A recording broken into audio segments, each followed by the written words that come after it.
Olá, meus irmãos. Muito frio, né? Antes de começar, eu já quero colocar para vocês e pedir desculpas, porque a tosse hoje pegou, mas pegou feio com um pouquinho de falta de ar. O frio aqui, mas tá demais. Juiz de Fora tá frio demais. Quem mora aqui sabe disso, né? Que a gente tá padecendo com esse frião. Hoje, então, caiu aquela chuvinha fininha, aquela garoa, que esfriou mais ainda. Eu tô aqui toda agasalhada, com o aquecedor ligado e mais o calor dessa lâmpada que tem aqui em frente. Então, meus irmãos, eu preparei para hoje, eu estava assim até aflita para fazer essa passagem, que eu acho ela muito bonita. Mentira, eu acho todas bonitas. Desculpa, eu tenho que me arrumar aqui. Então, ela está no Evangelho de Mateus, mas eu vou dar uma misturada com o Evangelho de Lucas e com o Evangelho de Marcos. Eu vou aplicar os três. Por quê? Cada um está trazendo uma explicação interessante, apesar de todos serem muito iguais, né?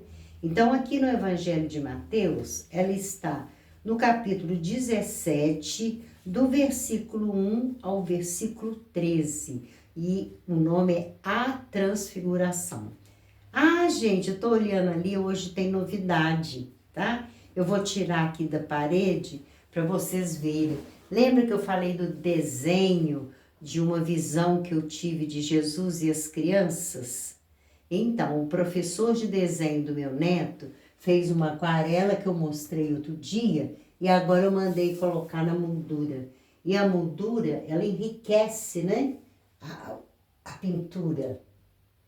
Eu vou desligar essa luz aqui, porque eu acho que ela vai atrapalhar. Então, tá aí a pintura, Jesus e as crianças. Foi uma visão que eu tive muito bonita, que me encantou. Eu queria passar isso pra arte, né? Passar pra pintura. E esse rapaz conseguiu na aquarela, ficou muito delicado. Eu procurei fazer uma pintura, uma moldura bem simplesinha, combinando com a simplicidade do desenho, da visão que eu tive. Jesus e as crianças. Então, Mateus inicia dizendo que 6 dias depois, tomou Jesus consigo a Pedro, a Tiago e a João, irmão de Tiago, e os conduziu em particular a um alto monte. Por que ele está dizendo 6 dias depois? É porque aqui, no capítulo anterior, aqui tem um longo trecho em que Jesus vai conversar com os apóstolos sobre os fariseus e conversar também a respeito da atitude dos apóstolos com relação a tudo que estava acontecendo com o nome de Jesus. É aquela passagem que ele pergunta para os apóstolos: o que as pessoas dizem que é o Filho do Homem? Sabe? Cada um dá a sua opinião e Pedro vem dizer aqui que ele é o Cristo, que ele é o Cristo de Deus, que ele é o Filho de Deus, que ele é o Messias. Então, 6 dias que a gente conta aí foi tipo um descanso em que Jesus dedicou também esses 6 dias a estar com os apóstolos, com os discípulos, para ficar mais íntimo e responder várias questões, várias perguntas que eles sempre quiseram fazer a Jesus. Por isso é que Mateus está dizendo que 6 dias depois. Lá em Lucas, ele fala até nem 6 não, ele fala quase 8 dias depois. Então, foram vários dias, né, que Jesus tirou para ficar mais íntimo ali com os seus apóstolos. Por isso que ele fala 6 dias depois. Ele chamou João, Pedro e Tiago. Quem são esses 3? Lembra? Os médiuns de doação de ectoplasma que Jesus sempre usava para curar. E nesse caso aqui, nós vamos ver que ele vai usar para materialização. Muito interessante aqui esse trecho. Aqui no Evangelho de Mateus não é tão grande, mas o de Lucas é mais prolixo. As explicações ficam mais longas. Eu até gosto, né? Para mim, ignorância é muito bom. E aqui, nesse primeiro versículo, Mateus ainda coloca que ele conduziu em particular. Ou seja, saiu sorrateiro para que ninguém visse ele subir esse monte. Por quê? Senão a multidão ia atrás e ele não queria. Ele queria só esses 3 com ele.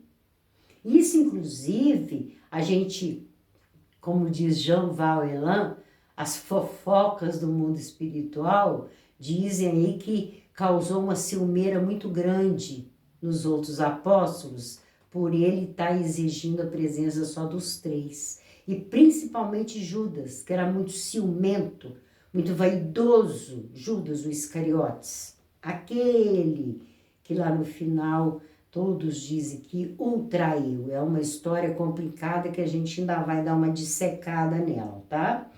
Então, Mateus aqui diz que é um alto monte, era muito alto. E Jesus então sobe o monte com esses 3.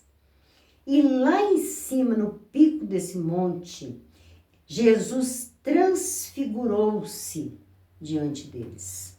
O que é transfigurar, né? Modificar a aparência e o entorno do seu corpo físico. Porque quando ele fala transfigurou-se, ele mais à frente, ele vai explicar e o seu rosto resplandeceu como o sol. Gente, para pensar que coisa mais bonita que deve ter sido isso. O rosto de Jesus, Mateus aqui está dizendo que ele ficou brilhante como um sol. Gente, para comparar um sol, tem que ser muito brilhante mesmo. E em seguida, o que Mateus coloca? E os seus vestidos se tornaram brancos como a luz. Lá no Evangelho de Marcos, ele vai colocar que os vestidos de Jesus ficaram tão brancos, mas tão brancos, que nenhum lavandeiro da face da terra conseguiria branquear daquele jeito. Já Lucas coloca que era branco como a neve, um branco diferenciado. Ele é luminoso, um branco luminoso. Olha que coisa mais bonita que deve ter sido. E eis que lhes apareceram Moisés e Elias, falando com ele. Moisés de um lado, Elias do outro. É lógico que todo mundo aqui sabe que Elias e Moisés já haviam desencarnado, né? Moisés foi aquele lá, médium de Jeová, né, de Javé, que conduziu o povo judeu pelo deserto, era muito bravo, muito inimigo daquele faraó tirano que tinha na época, que era o Ramsés, né? Então, e Elias? Elias foi um profeta que já havia desencarnado há bastante tempo. E esses estavam falando com ele. Aqui, Mateus só descreve falando com ele. Mas lá os 2 evangelistas, que é Marcos e principalmente Lucas, Lucas então diz que esses 2 estavam falando com Jesus a respeito da morte de Jesus. E aqui eu vou ter que abrir um parênteses, tá, gente? Eu procuro evitar, porque eu não quero chocar vocês, mas hoje eu estou estudando a revelação cósmica, que a gente chama de RC. A revelação cósmica, ela está chegando através da mediunidade de Rogério de Almeida Freitas e que tem o pseudônimo de Jean Valjean. É o nome que lá os espíritos que aparecem para ele deram para ele. Ele não queria apresentar o nome dele para não atrapalhar as obras. Esse Jean Valjean já escreveu mais de 50 livros e é fantástico como que ele vem trazer as histórias, as mitologias, estudioso das mitologias. e como ele vem trazer uma nova visão, uma visão mais adiantada dessa questão espiritual. Porque veja bem, Allan Kardec e depois, vamos colocar Chico Xavier e os outros médiuns, né, que passaram aqui pela superfície terrena. Mas Chico e Allan Kardec, eles não entraram, eles não aprofundaram nessa questão de vida extraterrestre. Porque, como diz Jean Valjean, tudo tem a sua época. Na época que chegou o Espiritismo, através da codificação de Allan Kardec, não era a hora propícia para falar de vida extraterrestre. Tinha que esperar a curiosidade dos humanos, a hora certa dos ETs aparecerem, quando que ia começar a aparecer as naves, que ia dar essa imensa pesquisa científica e que a própria NASA dos Estados Unidos lá se interessasse pelo assunto, né? Os governantes. Então, Chico não aprofundou nessa questão, Kardec também não. Era necessário que viesse uma nova revelação, não para derrubar, viu, gente? Não é para derrubar o Espiritismo, não. Jean Valjean, inclusive, é um apaixonado da doutrina espírita, estudiosíssimo. O Livro dos Espíritos, então, ele cita da primeira à última pergunta e resposta, assim, de cor e salteado. Ele pesquisou, né, os livros e os escritos que Kardec e depois, posteriormente, os médiuns vieram e deixaram.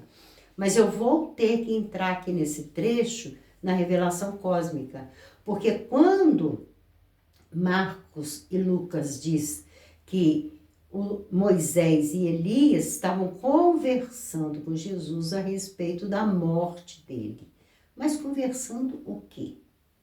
Sobre o quê? Eles estavam alertando Jesus que Jesus não estava cumprindo a sua missão. E Jesus então diz que estava sim.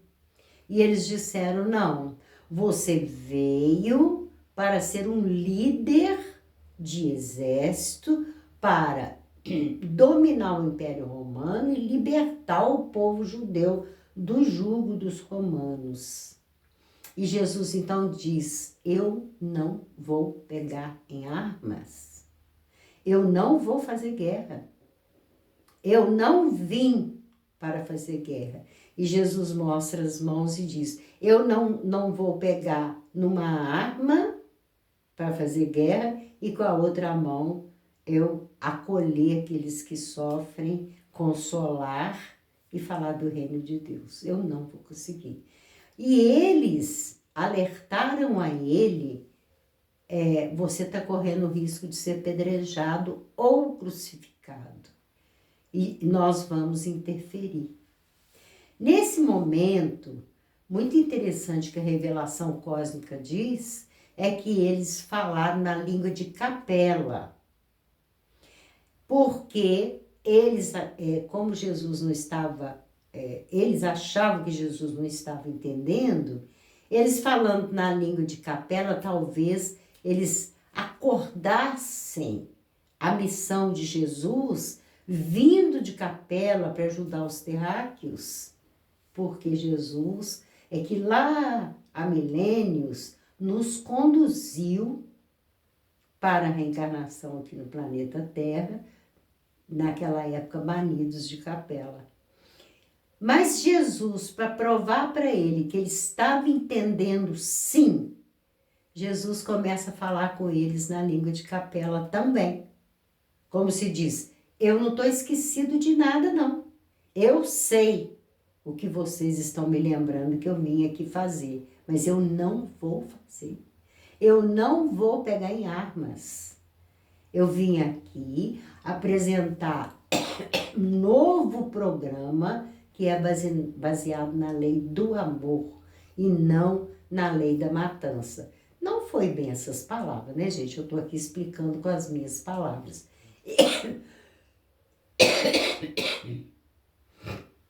Ele falou na língua de Capela.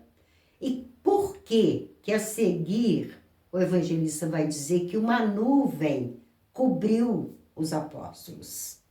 Porque Jesus, na verdade, Moisés e Elias não queriam que assustar os apóstolos ouvindo ele falar naquela linguagem que deve ser bem diferente aqui da nossa, né, gente? Deve ser uma coisa que ninguém entende.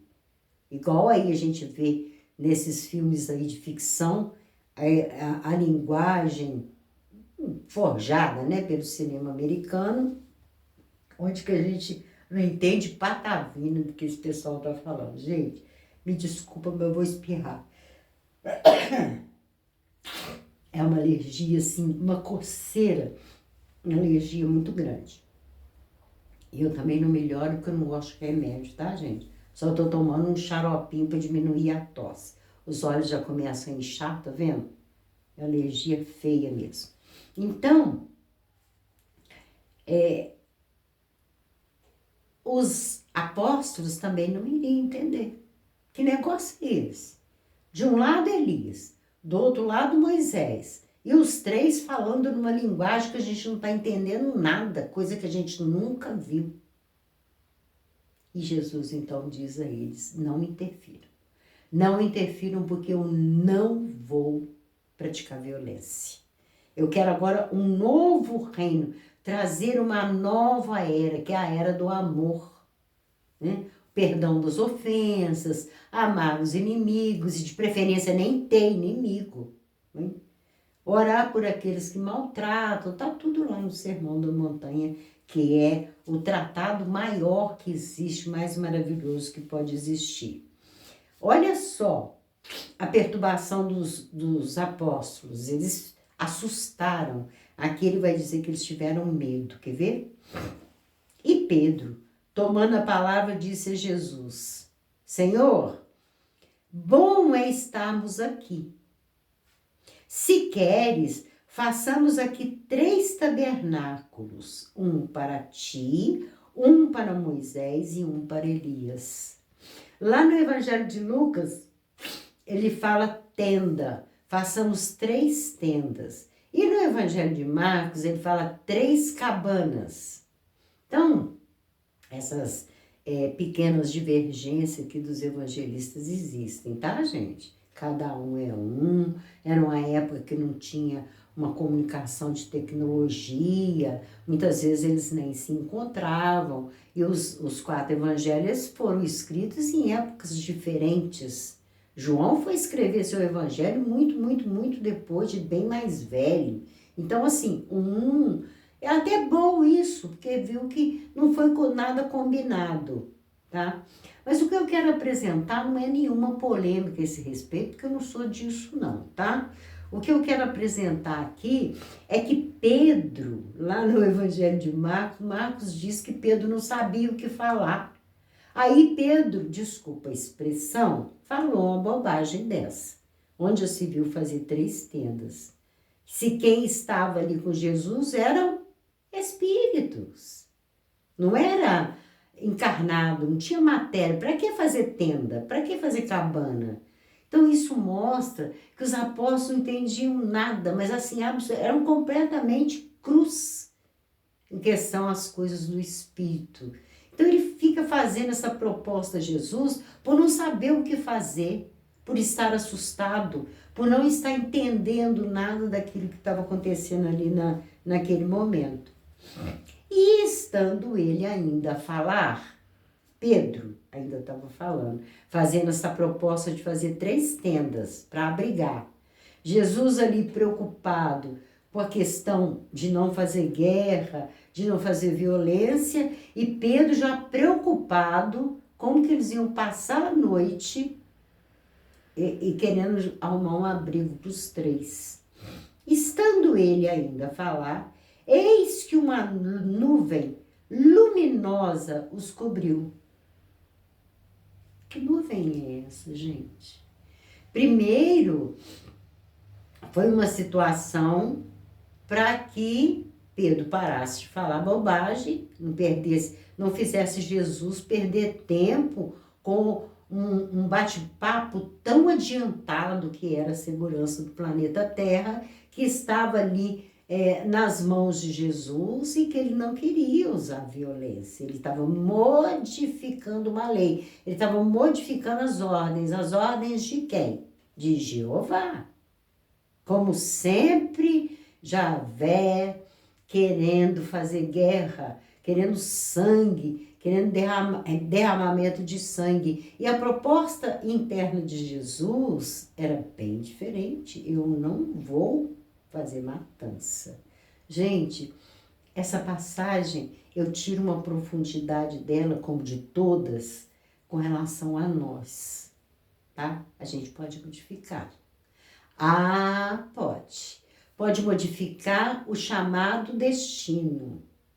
Eu sempre gostei de brincar muito nas palestras, cujo assunto chegava essa questão de destino, de provação, lei de causa e efeito, se existe mesmo livre-arbítrio ou se é determinismo. Existe uma dúvida muito grande. Será que a gente tem livre-arbítrio mesmo?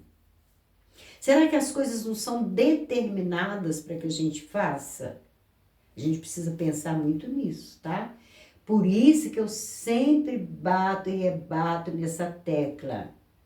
Lei de causa e efeito tem que ser muito bem calculada, muito bem estudada, para a gente não cair naquela questão injusta e maldosa de Javé, quando ele manda que a gente faça aquela lei, né? Quem com ferro fere, com ferro será ferido, né? Tem aí uma outra frase. Então, Jesus, ele modificou aquilo que ele foi destinado a fazer. E aqui ele fala para eles, não interfiram, eu não vou fazer. E ele é avisado. Tanto é que depois que eles descem desse monte, a partir desse momento Jesus começa a falar da morte dele, coisa que ele não tinha feito ainda. Como que ele ia morrer, que ele ia ser sacrificado, que ele ia ser judiado, ele já estava esperando por isso. Ele começa a preparar os apóstolos, a quem ele amava muito, mas ele começa a preparar os apóstolos, que também não ia demorar muito não. Afinal de contas, foram só 3 anos, né, gente? De messianato. Essa nuvem luminosa também que os cobriu, tem uma, vamos dizer assim, uma hipnose. Tanto é que eles caem num sono profundo, tá? E da nuvem saiu uma voz. E eles ficaram assustados com muito medo.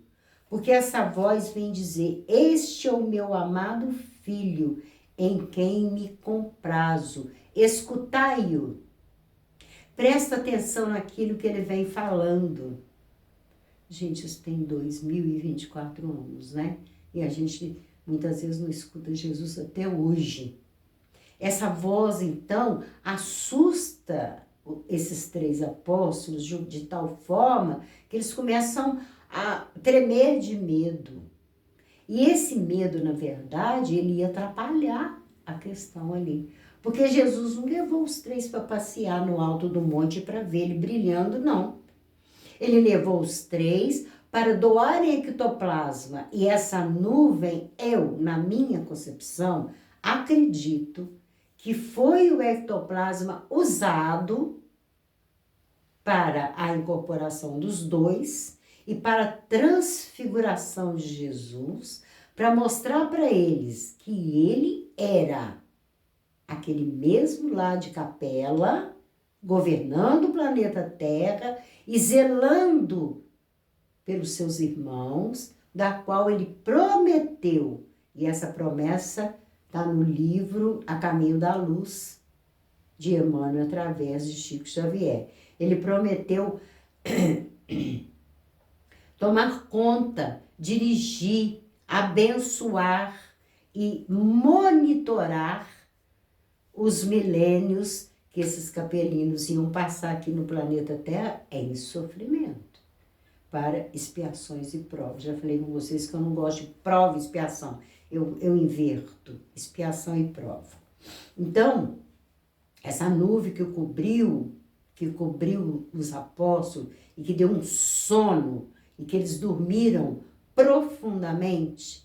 Essa nuvem, alguém já viu fotografia de materializações? É uma nuvem branca que sai dos orifícios, ouvido, olhos, nariz, boca, sai do interior dos médiuns para que os espíritos se materializem. Aqui em casa tem um livro fantástico que chama, poxa, fugiu agora, do William Crookes, né? Esse era um cientista ateu, não acreditava em nada, que era do espírito, e ele conviveu 3 anos com Kat King. Kat King era um espírito que se materializava dentro da casa dele. E ele fez muitas pesquisas com ela. É um livro fininho, fácil de ler, tá? Fatos Espíritas, que chama.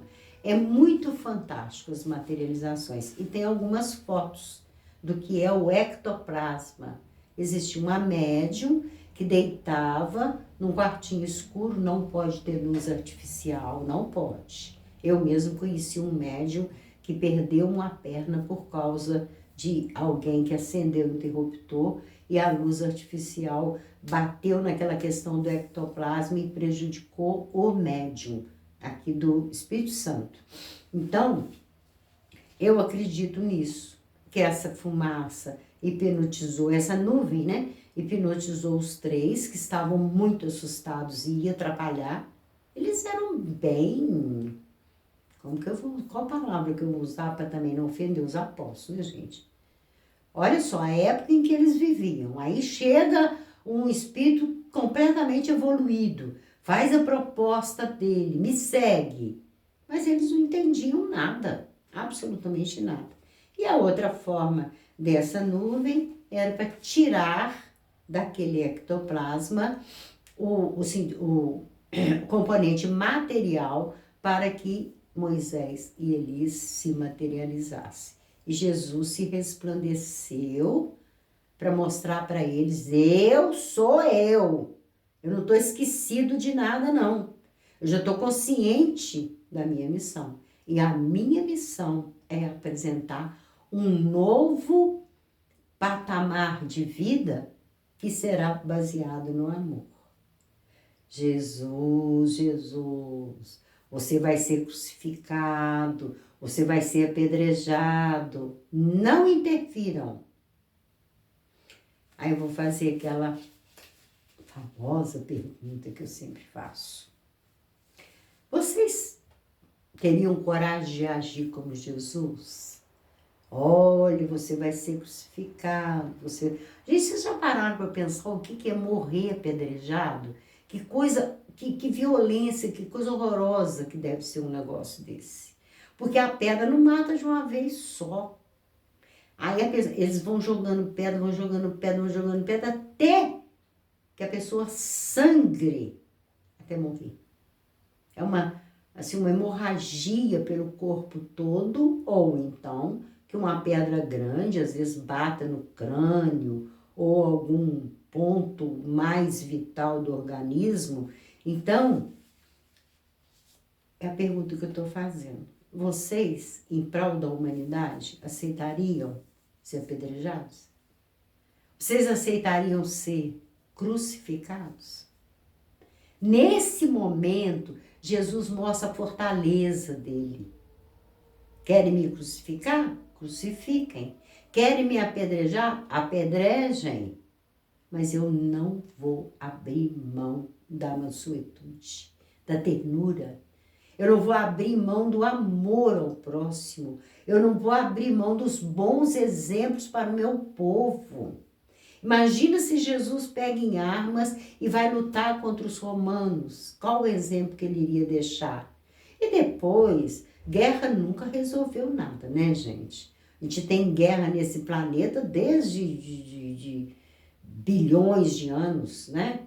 Já começou lá na Atlântida, com aquela guerra aiada que até afundou a Atlântida, Lemúria contra a Atlântida, aquela guerra horrorosa que aconteceu. E de lá para cá é só guerra. É um povo guerreando contra o outro, é um querendo a nação do outro. Então, guerra não resolve nada não, né? Mesmo que Jesus pegasse em arma, mesmo que Jesus lutasse contra os romanos, contra os gregos, contra os egípcios, com quem que quisesse para libertar a escravidão do povo judeu, não ia adiantar não. Eu vou perguntar para vocês, essas guerras que estão tendo aí agora, está adiantando alguma coisa? Vocês estão vendo algum resultado daquilo ali? Existe algum resultado? Gaza atacar Israel, Israel responder com esse genocídio que está se praticando, de raiva, de ódio, matando crianças, matando mulheres, matando idosos, matando doentes dentro dos hospitais, criancinhas no berçário, deixando o povo sem comida, deixando o povo sem água, deixando o povo sem coisas básicas, que é a higiene. Eles estão passando fome. Semana passada eu chorei, porque acabou o anestesia nos hospitais. Eles estavam amputando pernas das criancinhas sem anestesia. Ali, ao vivo, antibiótico, tá faltando isso tudo. Não pode chegar lá porque Israel não deixa. A Palestina, onde Jesus nasceu, né, gente? Então, já estou eu desviando do assunto e partindo para essas questões de sacrifício aqui que me impressiona muito.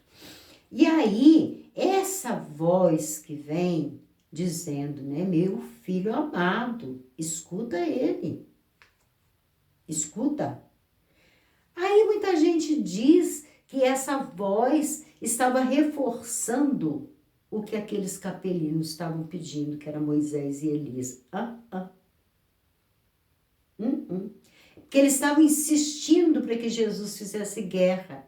E aí vem essa voz e diz, escuta meu filho amado, ouve o que ele tem a dizer. Esse é Deus. Esse não é Javé, não. Porque Javé é muito pelo contrário. O que ele queria é que Jesus pegasse em armas. Porque mais tarde, Javé vai fazer a cabeça de Maomé para que Maomé fizesse guerra também.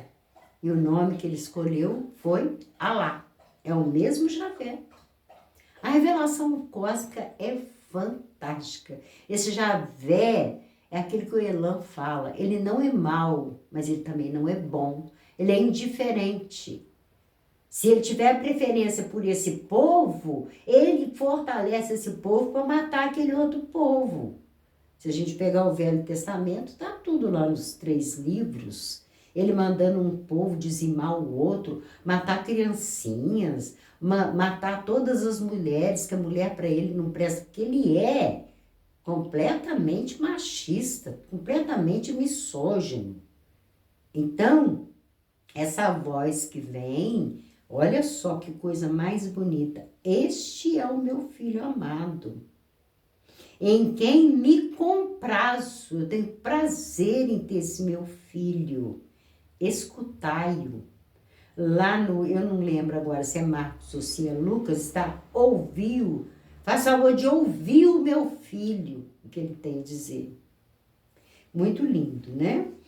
E os discípulos, ouvindo isso, caíram sobre os seus rostos e tiveram um grande medo. Muito medo. Nuvem, né? Tipo uma fumaça envolvendo. Uma hipnose que deu um sono louco neles. E essa voz devia, como diz João, devia ser uma voz assim, tipo muitos trovões chegando ali nos ouvidos dele. Acabou. E aproximando-se Jesus, tocou-lhes e disse, tocou nos 3 apóstolos, levantai-vos e não tenhais medo. Levanta, gente. Levanta essa cabeça. Tipo assim, eu venho falando do reino dos céus. Naquela época falava anjos, né? Não tinha outra terminologia. Eu venho falando com vocês, os anjos, esse tempo todo, e agora, a hora que eles aparecem, eu venho falando para vocês da vida após a morte. Há muitas moradas na casa do Pai. Meu reino não é desse mundo. Se o meu reino não é desse mundo, eu tenho reino em algum lugar. Como será esse reino? Invisível? Sem aparência nenhuma? Não existe ninguém nesse reino? A gente tem que parar para pensar nessas coisas, né? Ficar recusando a vida espiritual. Eles fizeram isso. E aí Jesus dá uma carraspana.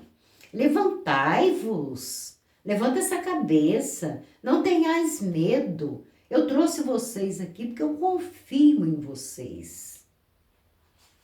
E erguendo eles os olhos, olha só, ninguém viram senão unicamente Jesus.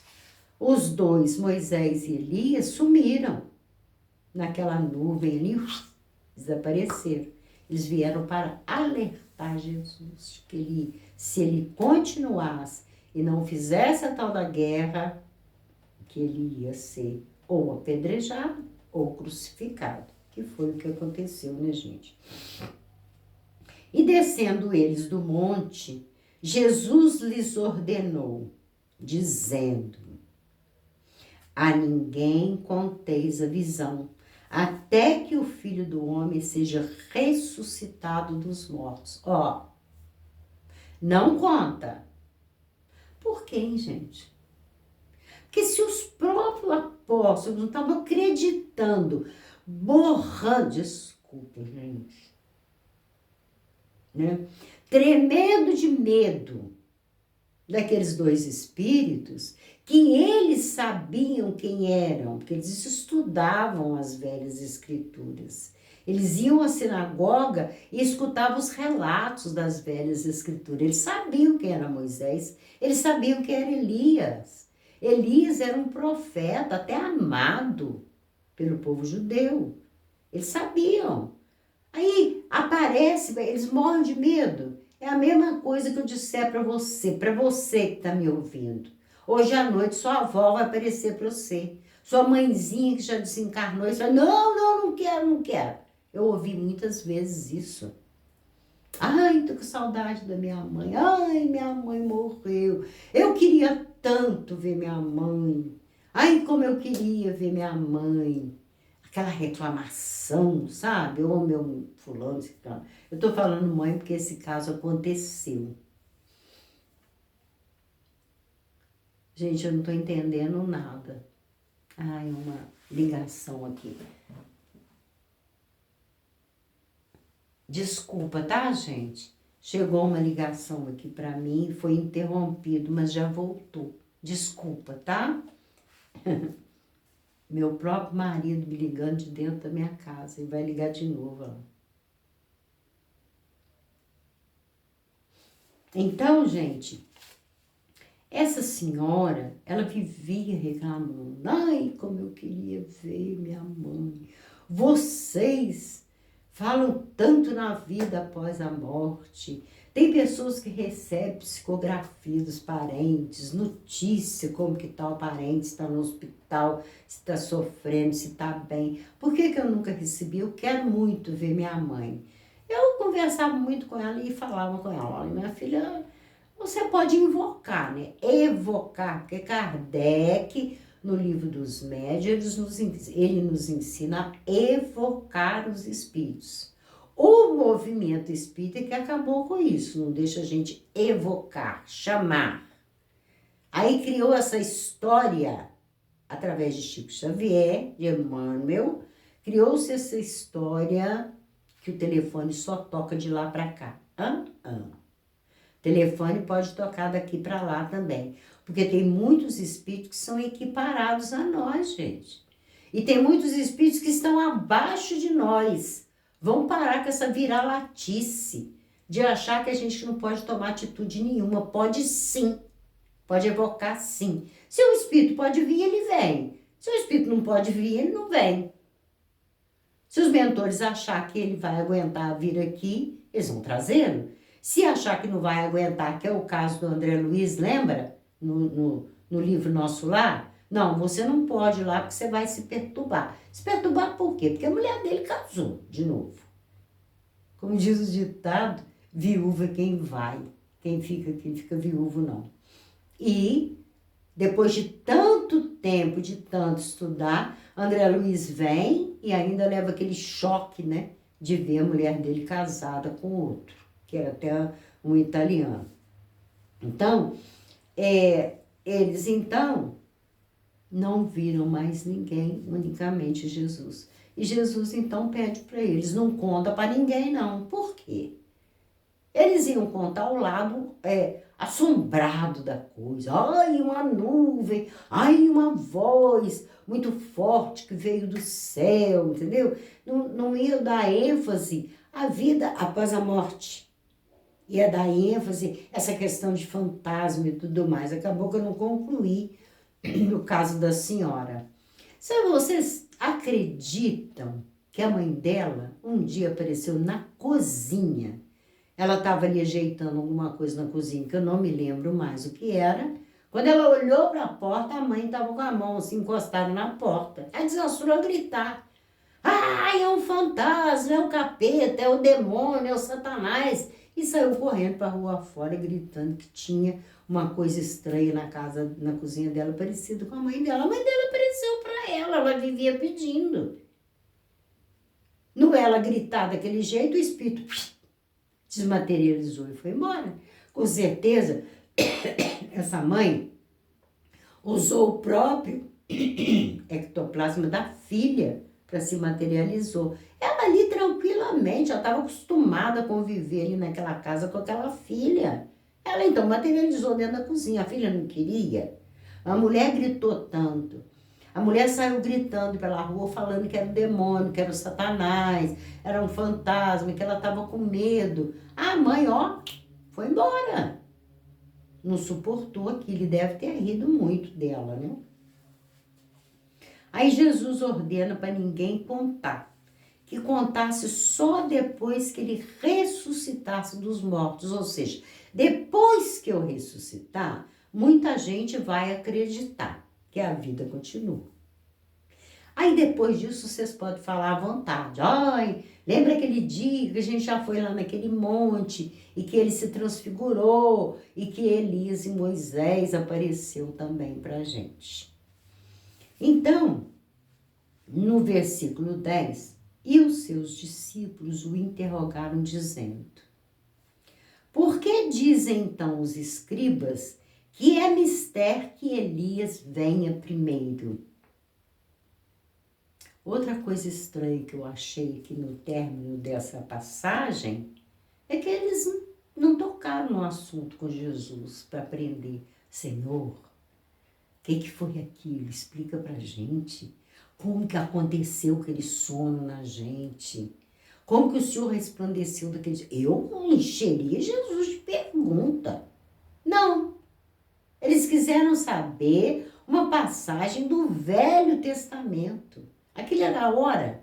E Jesus também devia estar preocupado com o que eles tinham avisado para ele. Porque imagina, você tá aqui, alguém chega perto de você e fala, você vai ser crucificado, você vai ser pregado na cruz.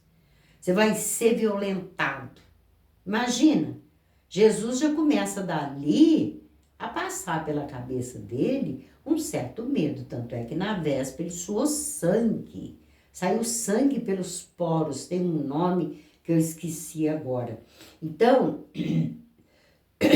eles vão perguntar a Jesus, não era Elias não ia voltar? Ou seja, essa aí que é a volta de Elias. E Jesus respondendo disse-lhes, em verdade, Elias virá primeiro. Elias virá primeiro? Primeiro do que ele.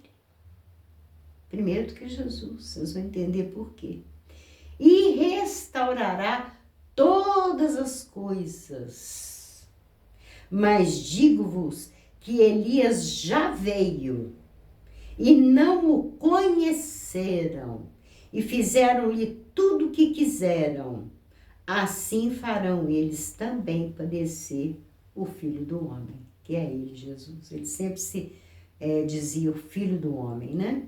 Por causa da matéria, o Filho do Homem, filho de José, de Maria, filho do ser humano. Elias já veio, mas abusaram, judiaram dele. Ele veio primeiro. Deixa eu terminar para vocês entenderem. Então, é o último versículo, tá, gente? Entenderam os discípulos que ele lhes falara de João Batista. João Batista foi a reencarnação de Elias. Eu não sei por que tanta gente, principalmente nossos irmãos evangélicos, recusam tanto a reencarnação. Ela está clara aqui, ó. Ela está clara. Jesus diz para ele, Elias já veio. E judiaram dele que até o mataram, decapitaram. E aí os discípulos entenderam que Jesus estava falando de João Batista. João Batista veio primeiro porque ele era primo de Jesus. E ele veio com a missão de anunciar Jesus, a vinda do Messias. E ele fez. Bravo! Vivia lá no meio da floresta, no meio do mato, no meio do deserto, comia gafanhoto, mel e gafanhoto, odiava esse negócio de comer carne, bebida alcoólica. Era muito sério, muito severo. Ele xingava Herodes por causa daquela promiscuidade que havia lá na casa de Herodes, marido de um, com a mulher do outro, tal de Salomé, que era lá amante de uma, casada com outro. E João Batista vivia gritando, falando essas coisas pelas ruas. E João, ele batizava e ele anunciava a vinda do Senhor. Por isso é que Jesus fala, Elias já veio, Elias voltou, como João Batista. Então entenderam os discípulos que ele lhes falara de João Batista, simples assim. João Batista tinha sido Elias. Por que ele foi decapitado? Porque Elias mandou decapitar 500 pessoas à beira de um rio, lá está lá no Velho Testamento. Veio com essa provação. E quem está falando isso é quem não gosta desse negócio, esse olho por olho, dente por dente aí, né? Não gosto mesmo. Mas isso aqui está tão claro, né? Aqui é o próprio Novo Testamento, é o próprio Jesus falando, Elias já veio. E fizeram tudo aquilo que fizeram com ele. Sacrifício. A maldita roda de Sansara, que ela vai rodando e vai nos fazendo voltar aqui, voltar ali, voltar lá, fazer esse ping-pong, encarna, desencarna, encarna, desencarna, encarna, e essa provação que não termina nunca, nunca. Então, gente, tá aí essa belíssima passagem, que é a transfiguração, é Jesus se iluminando para conversar com o pessoal de capela e dizer para eles, não interfiram. Eu posso ser crucificado ou apedrejado, que eu não vou fazer guerra. Muito lindo, muito maravilhoso. Só Jesus mesmo, gente. Porque se alguém falar que vai me apedrejar até eu morrer, eu conto qualquer coisa, eu faço qualquer coisa. Eu acho que guerra não, sei lá. Ah, não sei não, estou em dúvida. Eu acho que eu vou deixar me apedrejar, apesar de ser uma morte horrorosa. Mas como eu tenho pavor de arma, o meu pavor da arma é maior que o pavor de ser apedrejado. Pronto, já decidi. Pode me jogar pedra. Vai, joga mesmo. Como diz Bezerra de Menezes, ninguém joga pedra numa árvore que não dá bons frutos. Se a árvore estiver produzindo frutos docinhos, madurinhos, saudável para alimentar, todo mundo joga pedra nela. Mas se ela for daquelas de beira de estrada que não produz nada, essa aí ninguém joga pedra nela. Então pode me jogar pedra, à vontade. Então tá aí essa passagem belíssima contida nos 3 evangelistas, que é Mateus, Marcos e Lucas, que é chamada a transfiguração. Eu amo essa passagem. E assim, acho que hoje eu não fui muito bem nas minhas explicações, não. Eu tô com essa um pouquinho de falta de ar e o frio aqui tá cortando, gente, mas tá cortando. Meus pés estão gelados. Vamos à nossa frase? Misericórdia quero e não sacrifício, porque eu não vim chamar os justos, mas eu vim chamar os pecadores ao arrependimento. Jesus veio para recuperar. Os chamados pecadores aqui engloba todo mundo. Assassino, ladrão, corrupto, e todo mundo que está aí fazendo assim um monte de mazelas que nós estamos vendo acontecer. Ele veio para recuperar. Jesus não veio aqui para lançar sacrifício para ninguém, né? Pois, se eles falam que o sacrifício dele foi para redimir a humanidade, e aí eu pergunto, poxa, 2000 anos ainda não conseguiu, né? A gente ainda continua com essa loucura toda, essa provação imensa. Tem alguns religiosos que falam, sangue de Jesus que lavou os pecados do mundo. Nossa, gente, que coisa esquisita. Que lavou o quê? Nunca teve tanta coisa feia acontecendo igual está acontecendo por aí. Não só de encarnados, como também com os desencarnados, né?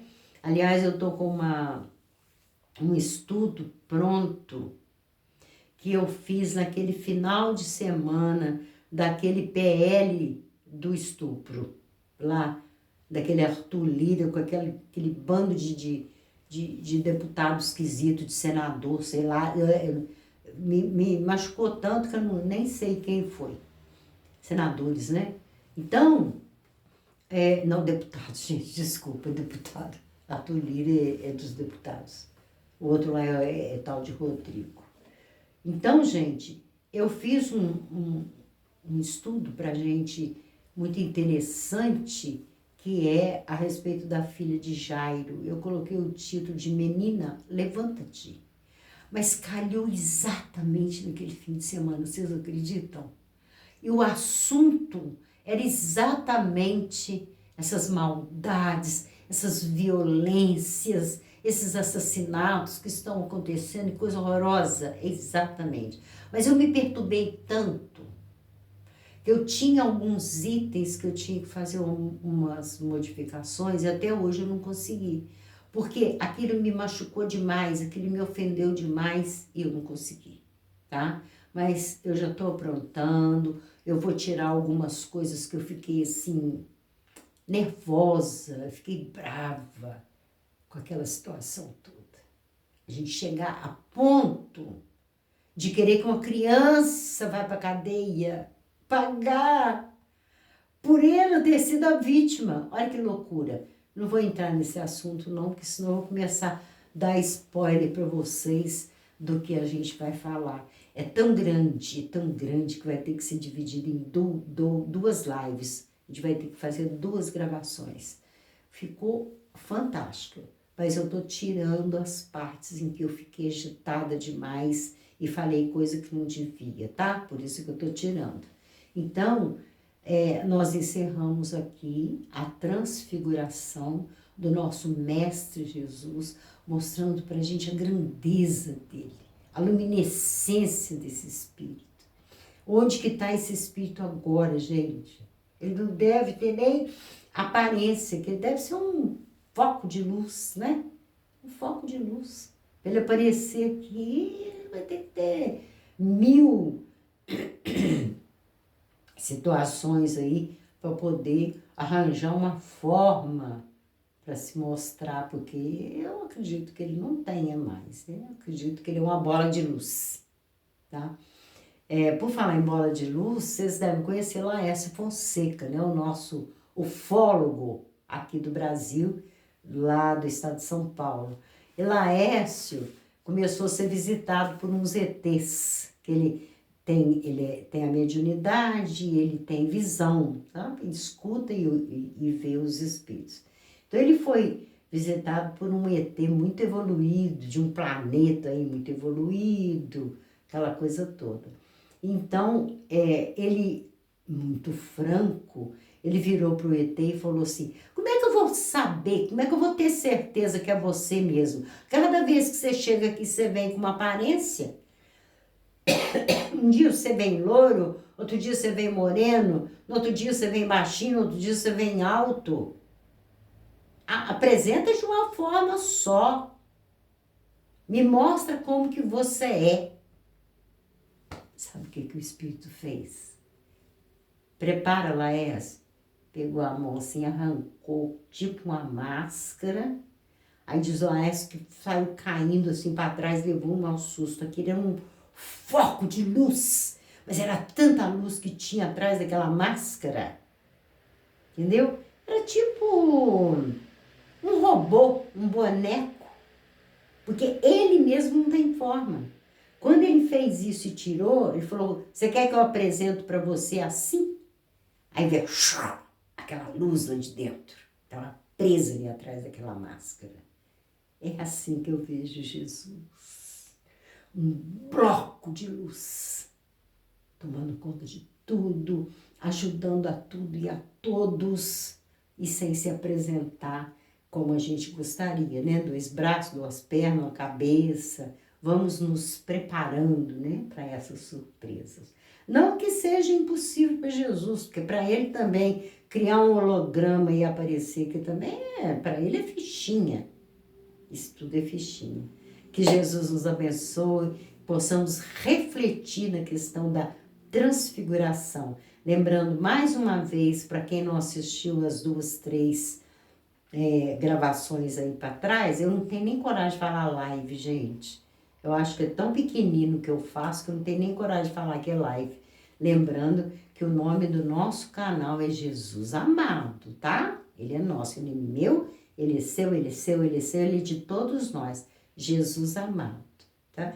E a gente vai providenciar, meu neto vai me ajudar, que a gente vai jogar, editar no YouTube, e aí vocês vão poder fazer as perguntas, e eu vou responder com todo amor, com todo carinho, e a gente vai reativar aquela nossa amizade, daquelas épocas de centro espírita, de movimento espírita, daquela época das palestras, né?